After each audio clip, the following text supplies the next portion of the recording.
사도행전 2장 14절로 21절까지의 말씀입니다. 말씀의 제목은 베드로의 설교 1인데 일단 지난주에 우리 말씀 전했던 거에 대한 복습을 좀 할게요. 지난주에는 방언과 하나님의 큰 일이라는 타이틀로 말씀을 전했는데 이제 방언에 대한 개념에 대해서 지난주에 말씀을 전했어요. 이제 다른 거 다 필요 없고 고린도전서 14장 18절에서 19절 말씀 한 구절을 읽음으로써 지난주에 전했던 말씀에 대한 요약 정리가 될 것 같아서 읽도록 하겠습니다. 내가 너희 모든 사람보다 방언을 더 말함으로 하나님께 감사하노라. 그러니까 우리 사도 바울 선배님이 스스로 방언하는 것에 대해서 감사한대요. 그러나 교회에서 내가 남을 가르치기 위하여 깨달은 마음으로 5마디 말을 하는 것이 1만 마디 방언으로 하는 것보다 나으니라. 아멘.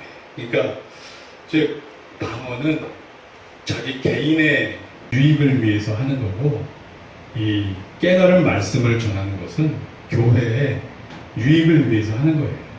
결국 그래서 사도 바울이 이런 말을 한 이유는 교회 전체적인 측면에서는 방언보다는 이러한 깨달은 말씀을 나누는 게 더 좋다, 중요하다, 이런 얘기예요. 그렇지만 방언이 나쁘다거나 하면 안 된다거나 이런 개념은 아니었어요. 본인도 누구보다 방언을 많이 해서 감사한다고 그랬어요. 그래서 우리도 방언을 받으신 분들은 방언을 많이 하면 좋아요. 처음에 기도 시작할 때나 또 이렇게 방언을 하면 하나님의 큰 일을 보이는 게 방언이잖아요. 하나님의 큰 일을 말하는 게 방언이잖아요. 그러니까 결국 내가 내 방언을 해석을 못하더라도 이 방언의 의미는 하나님이 천지를 창조하시고 태초부터 예수 그리스도를 우리의 구원을 위해서 계획하시고 예수님이 십자가 대속사역 하시고 또 부활승천하셔서 하나님 우편에서 앉아 계시면서 우리에게 성령님을 보내주시고 이 말씀, 이 개념이 우리가 하는 방언 속에서 다 녹아져 있는 거예요. 사실상 하나님을 기쁘게 하고 영광 돌리고 하나님의 큰 일을 찬양하는 게 이 방언이에요. 그래서 저와 여러분들은 방언 많이 했으면 좋겠습니다. 다시 한번 확인할게요. 혹시 방언 받으신 분? 여기서 방언 받으신 분? 네, 알겠습니다. 네. 그 은사를 사모하라고 했어요. 그래서 방언도 사모하셔요. 그러면 주실 거예요. 사모한다고 다 주시는 건 아니지만. 자, 그러면 14절부터 나가도록 하겠습니다. 베드로가 11사도와 함께 서서 소리를 높여 이르되 유대인들과 예루살렘에 사는 모든 사람들아 이 일을 너희로 알게 할 것이니 내 말에 귀를 기울이라. 그러니까 지금 이 베드로가 이제 그 성령 충만함을 받고 나서 이제 일어서서 뭔가 말을 하려고 그래요. 이거는 예수 그리스도에 대한 말, 예수 그리스도가 부활승천 하셨다는 이 말을 전하려고 하는 거예요. 이 부분에서 우리가 알 수 있는 것은 베드로가 많이 담대해졌다는 거예요. 전에는 이 12제자들이 예수님 잡혀 돌아가시고 무서워서 모여서 방문을 닫아 걸고 그랬어요. 그게 어디 나오냐면 요한복음 20장 19절 말씀을 보면 이날 곧 안식 후 첫날 저녁 때에 제자들이 유대인들을 두려워하여, 그러니까 유대인들을 무서워했어요. 예수님 그렇게 잡혀서 돌아가신 걸 봤기 때문에 우리도 그렇게 되지 않을까 무서워했어요. 모인 곳에 문들을 닫았더니 예수께서 오사 가운데 서서 이르시되 너희에게 평강이 있을지어다, 이렇게 말씀을 하셔요. 부활하신 예수님이 찾아오셔서 자, 근데 지금 여기서는 성령 세례를 받고 나서 유대인들을 무서워하지 않아요. 그리고 그들에게 일어나서 무언가를 막 큰 소리를 외쳐서 전하고 가르쳐요. 네, 성령 세례를 받은 이후에. 그리고 이 성령 세례를 받을 때도 이 전과 예수님 돌아가신 그 이후의 상황과 좀 달랐어요. 왜냐하면 정확하게 어디라고 나오진 않았지만 제자들이 모여서 기도를 했단 말이에요. 간절히 기도를 했어요. 그때 방언이 터졌어요. 그랬을 때 주변 사람들이 다 와서 몰려와서 구경하고 이게 무슨 일인가, 그리고 각지에서 온 사람들이 보고 내가 살던 지역에 방언을 하네, 그리고 다 놀랐단 말이에요. 그러니까 전처럼 문 닫고 있었던 게 아니라 예수님 부활승천 하신 것까지 봤기 때문에 좀 담대해져서 그냥 문 열고 기도했던 거예요. 그러니까 문 열고 기도하다 보니까 이 기도 소리 다 들리고 막 성령님 내려오셔서 임재하셔서 이런 충만한 역사가 일어나는 것을 외부에 있던 그 디아스포라들이 와서 다 보고 들어와서 구경한 거예요. 그러면서 이 방언을 통해서 하나님의 큰 일을 듣게 되는 거예요. 네. 그런 역사가 일어났어요. 그런데 한 걸음 더 나가서 유대인들을 두려워하지 않고 예수님께서, 너희가 죽인 예수님께서 메시아고 부활승천하셨다라는 것을 전하게 돼요. 그러니까 이제 유대인을 두려워하지 않는 거예요. 설령 내가 잡혀서 그들에게 해악을 당할지라도, 핍박을 당하고 순교를 당할지라도 전해야 될 말을 전하자. 그러니까 이 마음에 담대함이 생긴 거예요. 즉 성령님의 열매가 맺혀지기 시작한 거예요. 성령님이 임재했을 때 그 마음에 순종하기 시작한 거예요. 성령님의 열매가 뭐예요? 사랑, 희락, 화평, 오래 참음, 자비, 양선, 충성, 온유, 절제. 근데 여기에서 보면 화평이라고 있잖아요. 화평. 근데 이 갈라디아서 5장 22에서 23절 이 말씀을 번역하신 분이 제가 봤을 땐 조금 의미적으로 좀 잘못 번역했어요. 여기. 왜냐하면 이 화평이 헬라어로 에이레네인데, 에이레네. 화평으로도 쓰이지만 평안, 평강으로도 쓰여요. 근데 지금 여기서 받은 우리 성령님의 열매는 각 사람 마음속에서 맺혀지는 마음의 열매예요. 사랑, 누군가를 사랑할 수 있는 능력, 희락, 마음속에 우러나는 기쁨, 평강, 마음속에서 일어나는 이 평안함, 이렇게 해석해야 되는데 화평으로 번역을 했어요. 화평은 내 마음의 평안으로 말미암아 상대방과의 관계까지가 포함이 돼요. 화평이라고 하는 것은 평화, 그러니까 인간의 사람들끼리의 관계 형성에 더 포인트를 두고 있는 게 화평이고, 평안은 내 마음속의 심리 상태를 더 강조하는 게 평안이에요. 그럼 9가지 열매가 다 내 마음의 심리 상태를 얘기하다가 왜 화평 에이레네에 왔을 때 왜 여기서 평안이라고 번역을 안 하고 화평이라고 번역을 했냐. 이거는 이 의미를 좀 제대로 이해하지 못한, 뭐 그래도 평안이나 화평이나 뭐 마찬가지죠. 큰 차이는 없지만 더 정확하게 번역을 잘 하려고 했으면 화평보다는 평안이 더 맞았다. 내 마음에 맺히는 심리적 상태를 나열하고 있던 거였기 때문에 9가지 열매가 다 심리적 상태에 대한 거였어요. 인간관계가 아니라 화평은 인간관계에 들어가요. 내 마음의 열매보다는. 물론 화평은 내 마음에 평안이 없으면 맺을 수가 없어요. 내 마음이 불만으로 가득 차 있으면 인간관계도 깨지고 화평도 없어요. 그러니까 연결된 거고 비슷한 의미긴 하지만 약간은 좀 달라요. 그렇죠? 그런 거예요. 자, 그래서 지금 방금 제가 읽어드렸던 예수님께서 그 11 제자가 모였을 때 두려워서 문을 닫고 있었잖아요. 이제 와서 평강해라, 평안해라 말씀을 하셨어요. 이게 에이레네예요. 에이레네. 똑같은 에이레네인데 갈라디아서 5장 22절에서는 화평으로 번역을 했단 말이에요. 예수님이 말할 때는 평안으로 번역을 하고, 그죠? 같이 쓰이지만 예수님이 말씀하셨던 이 평안, 성령님의 열매로 해석하는 게 더 합당하다. 네, 그렇게 중요한 얘기는 아니에요. 넘어가도록 하겠습니다. 네. 15절, 때가 제3시니 너희 생각과 같이 이 사람들이 취한 것이 아니라, 이게 로마식 표현이에요. 이 아침 9시 정도예요. 이 아침 9시는 유대인들이 기도하는 시간이었어요. 유대인들이 기도하는 시간. 그러니까 아침 9시 유대인들 대부분은 형식적으로라도 율법을 잘 지킨단 말이에요. 그럼 아침에 기도하는 시간에 술 먹을 리는 없잖아요.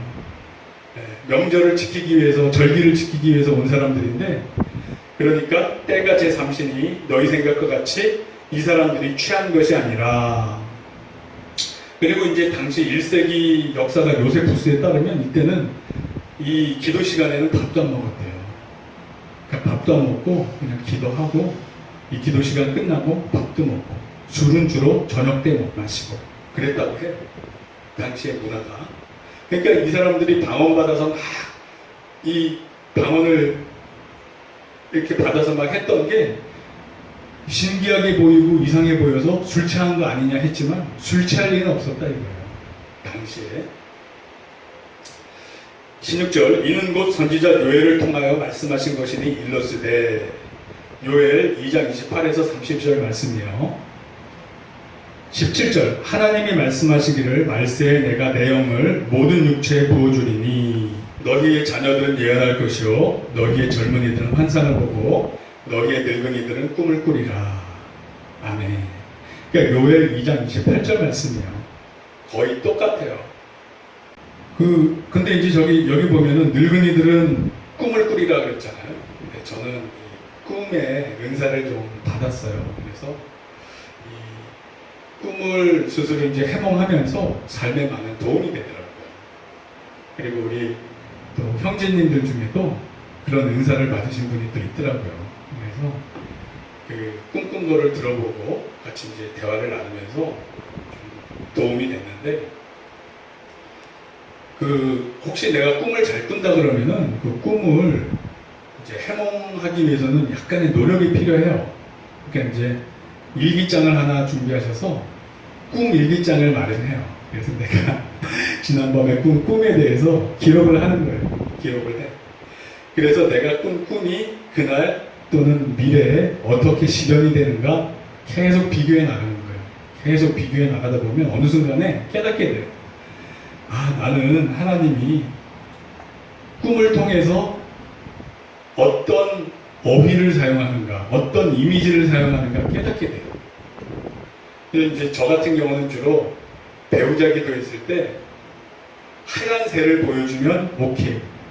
그리고 하얀 새 아니고 일반 뭐 갈색새, 참새 뭐 이런 거 보여주면 저는 그렇게 응답을 받고 순종을 하고 있어요. 누군가 대상을 받고 기도하면 새가 나와요. 근데 하얀 새가 나오면 트라이도 될 만한 상대인 거고, 뭐 일반 참새 뭐 색깔 있는 하얀 새 아닌 새는 그냥 저는 그냥 응답 안 받은 걸로 이렇게 인정을 해요. 뭐 그러니까 하나님이 나한테 보여주시는 이미지가 있어요. 반복적으로 계속 보여줘요. 그러니까 이게 이 이미지를 봤을 때는 이렇게 해석해야 되는구나, 저렇게 해석해야 되는구나가 깨닫게 돼요. 이거 한번 여러분들 꿈을 1년 이상 계속 기록해 보세요. 1년 이상 기록해 보면 나한테 쓰시는 어휘가 있어요. 이미지가 있어요. 그러면 그날 일어날 일이 예측이 되고 앞으로 일어날 일이 예측이 돼요. 그래서 그런 게 딱 닥쳤을 때 이게 꿈에서 이미 보여준 거지, 당황하지 말자. 당황하지 말고 잘 해결하자. 이게 해결이 돼요.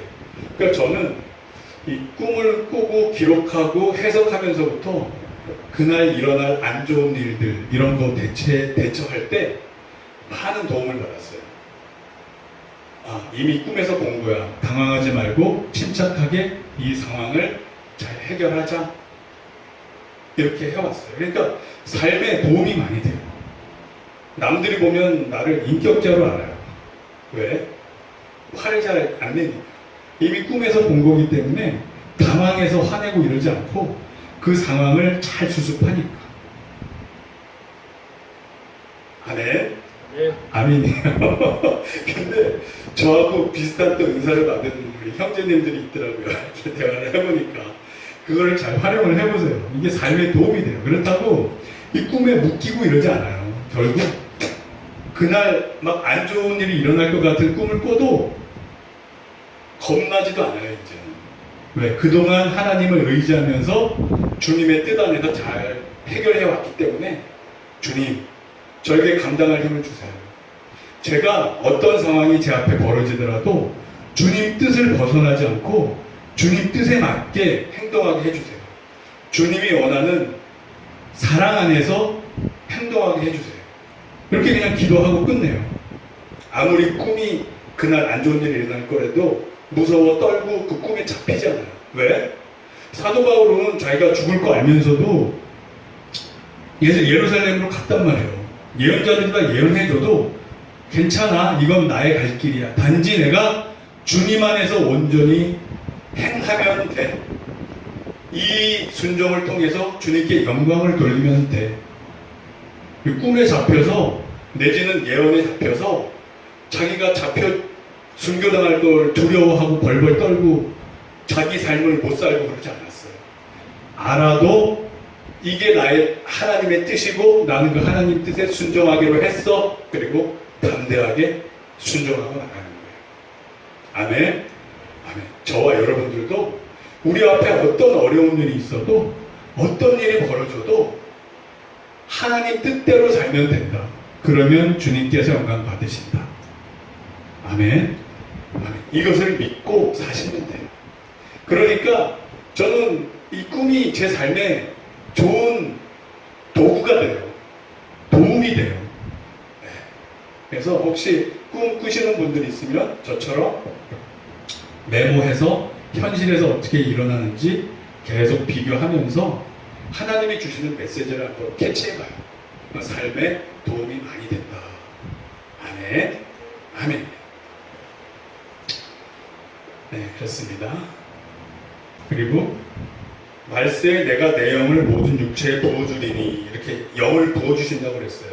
성령님 우리한테 주신다고 약속을 하셨는데, 사실 창세기에 보면 이런 말씀이 있어요. 어떤 말씀이냐면 6장 3절에 여호와께서 이르시되 나의 영이 영원히 사람과 함께 하지 아니하리니 이는 그들이 육신이 되리라. 그러나 그들의 날은 120년이 되리라 하시니라. 이게 무슨 뜻이냐면 하나님께서 그 사람을 이렇게 이제 창조해 놨는데 너무 말을 안 들으니까, 너무 불순종하니까, 너무 죄를 짓고 하나님 뜻에 반해서 행동을 하니까 이렇게 말씀을 하시는 거예요.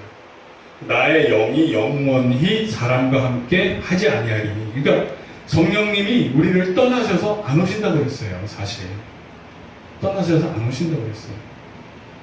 그런데 여기서 쓰인 이 영원히는 forever, 완전 영원히를 뜻하는 게 아니라 장기간의 기간을 뜻하는 거였어요. 이런 비슷한 말씀이 출애굽기에도 나와요. 출애굽기 40장 15절 말씀, 그 아버지에게 기름을 부은 같이 그들에게도 부어서 그들이 내게 제사장의 직분을 행하게 하라. 그들이 기름 부음을 받았은즉 대대로 영원히 제사장이 되리라 하시네. 이거는 아론의 제사장들에게 하신 말씀인데, 그 아론의 그 후예들이 지금까지 제사장 하고 있나요? 영원히? 아니에요.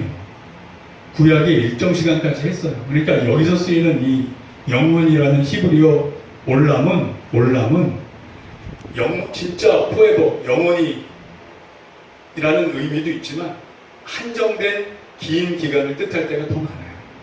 그래서 나의 영이 영원히 사람과 함께 하지 아니하리니, 그러니까 하나님이 성령님을 창세기 때 거뒀다가 다시 또 구약에 선지자, 제사장, 왕 이런 사람들한테 또 성령님을 줬어요.